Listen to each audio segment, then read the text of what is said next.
നമസ്കാരം. ഇന്ന് 2025 ഫെബ്രുവരി 3 തിങ്കളാഴ്ച. എല്ലാ UK മലയാളികൾക്കും ഗുഡ് മോർണിംഗ് UKയുടെ മോർണിംഗ് ന്യൂസിലേക്ക് സ്വാഗതം.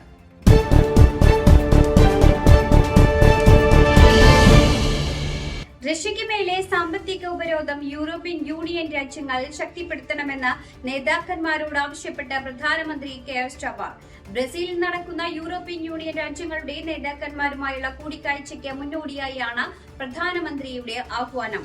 ഡൊണാൾഡ് ട്രംപിന്റെ ഉപരോധ ഭീഷണി വ്ളാഡിമിർ പുടിനെ അലട്ടിയിരിക്കുകയാണെന്നും ഈ സാഹചര്യത്തിൽ റഷ്യയിൽ കൂടുതൽ സാമ്പത്തിക സമ്മർദ്ദം ചെലുത്തുവാൻ യൂറോപ്യൻ നേതാക്കളോട് അദ്ദേഹം ആവശ്യപ്പെടുകയും ചെയ്തു.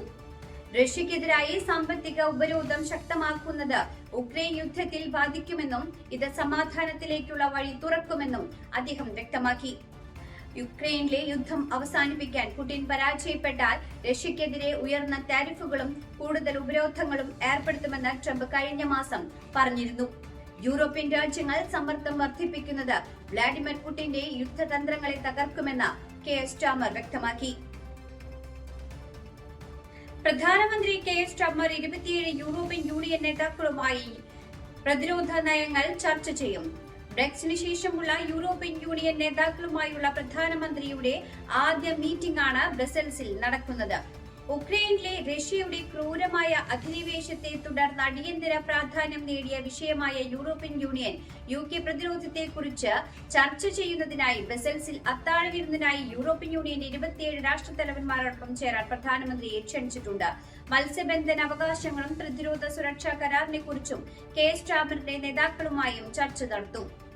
യൂറോപ്യൻ യൂണിയന്റെ സിംഗിൾ മാർക്കറ്റിലോ കസ്റ്റംസ് യൂണിയനിലോ UK വീണ്ടും ചേരില്ലെന്നും ഫ്രീഡം ഓഫ് മൂവ്മെന്റിൽ ഒപ്പിടില്ലെന്നും സർക്കാർ ഉറപ്പ് നൽകിയിട്ടുണ്ട്.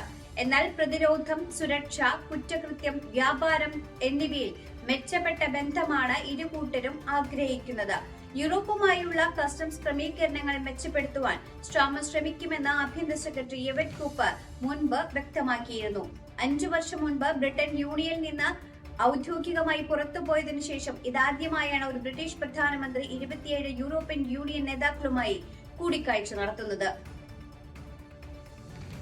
രാജ്യത്തെ ഏകദേശം 1 ദശലക്ഷത്തോളം കുട്ടികൾ വർദ്ധിക്കുന്ന ഭവന ചെലവ് കാരണം ദാരിദ്ര്യ ഭീഷണിയിലാണെന്ന് കണക്കുകൾ. വർദ്ധിച്ചുവരുന്ന വാടക, സർക്കാർ ഭവന പിന്തുണയിലെ കുറവ്, പുതിയ സാമൂഹിക ഭവനങ്ങളിൽ നിക്ഷേപക്കുറവ് എന്നിവയുടെ ഫലമായി UKയിലെ ഏകദേശം 1 ദശലക്ഷം കുട്ടികൾ ദാരിദ്ര്യത്തിലൂടെ കടന്നുപോകുകയോ സാമ്പത്തിക ബുദ്ധിമുട്ടുകൾ നേരിടുകയോ ചെയ്യുന്നുണ്ടെന്ന് പുതിയ റിപ്പോർട്ട് വ്യക്തമാക്കുന്നു. പ്രാദേശിക ഭവന അലവൻസ് ഉയർത്തുന്നതിൽ സർക്കാർ പരാജയപ്പെടുന്നത് അടുത്ത വർഷത്തിൽ 90,000 കുടുംബങ്ങളെ സാമ്പത്തിക ബുദ്ധിമുട്ടിലേക്കോ ദാരിദ്ര്യത്തിലേക്കോ തള്ളിവിടുമെന്ന് institute for public policy research നടത്തിയ പഠനം സൂചിപ്പിക്കുന്നു. 2026 മാർച്ചോടെ 1 ലക്ഷത്തോളം കുട്ടികളെ സർക്കാർ ഭവന പിന്തുണയുടെ കുറവ് ബാധിക്കുമെന്നും കണക്കാക്കുന്നു. പ്രദേശത്തെ ഏറ്റവും വില കുറഞ്ഞ വാടക വീടുകളിൽ താമസിക്കുന്ന ആനുകൂല്യങ്ങൾക്ക് അർഹതയുള്ള കുടുംബങ്ങളുടെ 30% വാടക ചെലവ് മാത്രമേ സർക്കാരിന്റെ ലോക്കൽ ഹൌസിംഗ് അലവൻസ് വഴി വഹിക്കാൻ കഴിയൂ. എന്നാൽ സർക്കാർ ഈ തുക നിശ്ചയിക്കുന്നത് പ്രാദേശിക വാടക ചെലവ് കണക്കാക്കിയാണ്. ഈ നിരക്കും യഥാർത്ഥ വാടക നിരക്കും തമ്മിലുള്ള അന്തരം സാധാരണ ജനങ്ങളെ പ്രതിസന്ധിയിലാക്കുന്നുണ്ട്. ബജറ്റ് കുറവ് കാരണം UKയിലെ മുൻനിര സർവകലാശാലകളുടെ 4/1 ജീവനക്കാരെ വെട്ടിക്കുറയ്ക്കുന്നു. സ്ഥാപനങ്ങൾ പുനഃസംഘടനയ്ക്ക് വിധേയമാകുമ്പോൾ 10,000 വരെ പിരിച്ചുവിടലുകളോ തൊഴിൽ നഷ്ടമോ ഉണ്ടാകുമെന്നാണ് കണക്ക്. ബജറ്റ് കുറവുകൾ മൂലം റസൽ ഗ്രൂപ്പ് ഓഫ് യൂണിവേഴ്സിറ്റികളിലെ ഉൾപ്പെടെ 4 സർവകലാശാലകൾ കഴിഞ്ഞ ആഴ്ചയിൽ 1000 തൊഴിൽ നഷ്ടങ്ങളാണ് പ്രഖ്യാപിച്ചത്. 90ഓളം സർവകലാശാലകൾ നിലവിൽ വേതന ബില്ലുകൾ കുറയ്ക്കുന്നതിനായി നിർബന്ധിതവും സ്വമേധയുമുള്ളതുമായ പുനരുദ്ധാരണ പദ്ധതികൾക്കൊപ്പം പുനഃസംഘടനയും പ്രഖ്യാപിച്ചിട്ടുണ്ട്. കാർഡിഫ് സർവകലാശാലയുടെ ഉയർന്ന റേറ്റിംഗിലുള്ള നഴ്സിംഗ് കോഴ്സുകളും ഹ്യൂമാനിറ്റീസ് വിഷയങ്ങളിലും തൊഴിലാളികളുടെ എണ്ണം കുറയ്ക്കുന്നുണ്ട്. ഫണ്ടിംഗ് സമ്മർദ്ദങ്ങളാണ് അധികൃതർ കാരണമായി പറയുന്നത്. സാമ്പത്തിക പ്രതിസന്ധി നഴ്സിംഗ് കോഴ്സുകളെ ബാധിക്കുമെന്ന് റോയൽ കോളേജ് ഓഫ് നഴ്സിംഗ് മുന്നറിയിപ്പ് നൽകി. കൂട്ടപ്പിരിച്ചുവിടൽ വഴി സ്ഥാപനങ്ങളുടെ അന്താരാഷ്ട്ര നിലവാരത്തിന് കോട്ടം തട്ടാതിരിക്കാൻ നടപടിയെടുക്കുവാൻ ആഹ്വാനം ഉയരുന്നുണ്ട്. ഇംഗ്ലണ്ടിലെ വിദ്യാഭ്യാസ നിരീക്ഷണ ഏജൻസിയായ ഓഫ്സ്റ്റഡ് സ്കൂളുകൾക്കുള്ള പുതിയ റിപ്പോർട്ട് കാർഡ് സംവിധാനം അവതരിപ്പിച്ചു. ഇതിന്റെ ഭാഗമായി പഴയതുപോലെ ഒറ്റപ്പദ വിലയിരുത്തലുകൾ ഇനി ഉണ്ടാവുകയില്ല. പകരം സ്കൂളുകളുടെ പ്രവർത്തനം വിവിധ മേഖലകളിൽ വിശദമായി വിലയിരുത്തുന്ന പുതിയ രീതിയാണ് ആവിഷ്കരിച്ചിട്ടുള്ളത്. ഹാജർ നിരക്ക്, പെരുമാറ്റം, സ്കൂൾ നേതൃത്വം തുടങ്ങിയ മേഖലകളിലൂടെ സ്കൂളുകളെ വേർതിരിച്ചറിയുവാൻ രക്ഷിതാക്കളെ ഇത് സഹായിക്കുമെന്നാണ് ഓഫ്സ്റ്റഡ് അവകാശപ്പെടുന്നത്. സെപ്റ്റംബറിൽ പുതിയ സംവിധാനം അവതരിപ്പിക്കുവാൻ സാധിക്കുമെന്ന് ഓഫ്സ്റ്റഡ് ബോസ് മാർട്ടിൻ ഒലിവർ പറഞ്ഞു. എന്നാൽ പദ്ധതിക്ക് നിരവധി അധ്യാപിക യൂണിയനുകളിൽ നിന്ന് ശക്തമായ വിമർശനം നേരിടുന്നുണ്ട്. നിലവിലെ വ്യവസ്ഥിതിയുടെ ഏറ്റവും മോശം വശങ്ങൾ പദ്ധതിയിൽ ആവർത്തിക്കാൻ സാധ്യതയുണ്ടെന്നാണ് അവർ പറയുന്നത്. യുകെയിലെ ഏറ്റവും വലിയ ജലവിതരണ കമ്പനിയായ തേംസ് വാട്ടർ അടിയന്തര ധനസഹായത്തിനായി ഇന്ന് കോടതിയിൽ അനുമതി തേടും.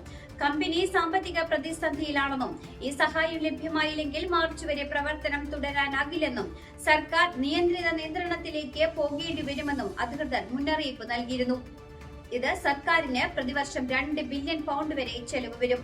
18 മാസം മുമ്പ് തകർച്ച ഒഴിവാക്കുവാൻ ഫണ്ടിങ്ങിനായി അന്വേഷണം ആരംഭിച്ചപ്പോഴാണ് കമ്പനിയുടെ സാമ്പത്തിക സ്ഥിതി മോശമാണെന്നുള്ളത് പുറത്തറിയുന്നത്. കമ്പനിയുടെ കടം നിലവിൽ ഏകദേശം 17 ബില്യൺ പൗണ്ടാണ്. എന്നാൽ ഭാവിയിൽ കമ്പനിക്ക് എന്ത് സംഭവിച്ചാലും വീടുകളിലേക്കുള്ള ജലവിതരണം സാധാരണ നിലയിൽ തുടരുമെന്നുള്ള ഉറപ്പ് കമ്പനി നൽകുന്നുമുണ്ട്. അതേസമയം അടുത്ത 5 വർഷത്തിനുള്ളിൽ ബില്ലുകൾ 35% ഉയർത്താനുള്ള ഓഫർഡ് റെഗുലേറ്ററുടെ തീരുമാനത്തിനെതിരെ അപ്പീൽ നൽകണോ എന്നതും കമ്പനി പരിഗണിക്കുന്നുണ്ട്. ഇംഗ്ലീഷ് പ്രീമിയർ ലീഗിലെ നിലവിലെ ചാമ്പ്യന്മാരായ മാഞ്ചസ്റ്റർ സിറ്റിയെ 1-5 ഗോളുകൾക്ക് തകർത്ത് Arsenal. Martin Odegaard, Thomas Partey, Myles Lewis Kelly, Kai Havertz, Ethan Nwaneri എന്നിവരാണ് ആഴ്സണലിന് വേണ്ടി ഗോളുകൾ നേടിയത്. വിജയത്തോടെ 24 മത്സരങ്ങളിൽ നിന്ന് 50 പോയിന്റുകളുമായി ആഴ്സണൽ പോയിന്റ് ടേബിളിൽ 2ാം സ്ഥാനത്ത് തുടരുന്നു. 1ാം സ്ഥാനത്തുള്ള ലിവർപൂളിൽ നിന്നും 6 പോയിന്റ് വ്യത്യാസത്തിലാണ് ഇപ്പോൾ ആഴ്സണൽ ഉള്ളത്. സിറ്റിക്ക് വേണ്ടി എർലിംഗ് ഹാലൻഡ് മാത്രമാണ് ഗോൾ നേടിയത്. ഇന്നലെ നടന്ന മറ്റൊരു മത്സരത്തിൽ എതിരില്ലാത്ത 2 ഗോളുകൾക്ക് മാഞ്ചസ്റ്റർ യുണൈറ്റഡ് ക്രിസ്റ്റൽ പാലസിനോടും ബ്രെന്റ്ഫോർഡ് ടോട്ടൻഹാമിനോടും പരാജയപ്പെട്ടു. നാളെ സ്റ്റാൻഫോർഡ് ബ്രിഡ്ജിൽ ചെൽസി വെസ്റ്റ് ഹാം മത്സരം നടക്കും.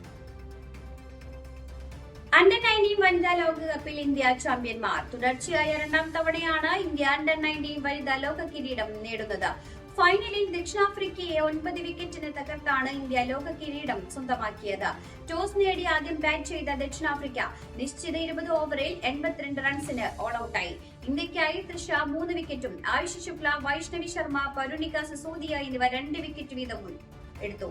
മറുപടി ബാറ്റിംഗിനിറങ്ങിയ ഇന്ത്യ 11.2 ഓവറിൽ 1 വിക്കറ്റ് നഷ്ടത്തിൽ വിജയം കരസ്ഥമാക്കി. ഇന്ത്യൻ താരം തൃഷയാണ് പ്ലെയർ ഓഫ് ദി മാച്ചും പ്ലെയർ ഓഫ് ദി സീരീസും. ഇതോടുകൂടി വാർത്താ ബുള്ളറ്റിൻ ഇവിടെ അവസാനിക്കുന്നു. എല്ലാ പ്രേക്ഷകർക്കും നല്ലൊരു ദിനം ആശംസിക്കുന്നു. ഇനി കൂടുതൽ വാർത്തകളുമായി നാളെ കണ്ടുമുട്ടാം. എല്ലാവർക്കും നന്ദി, നമസ്കാരം.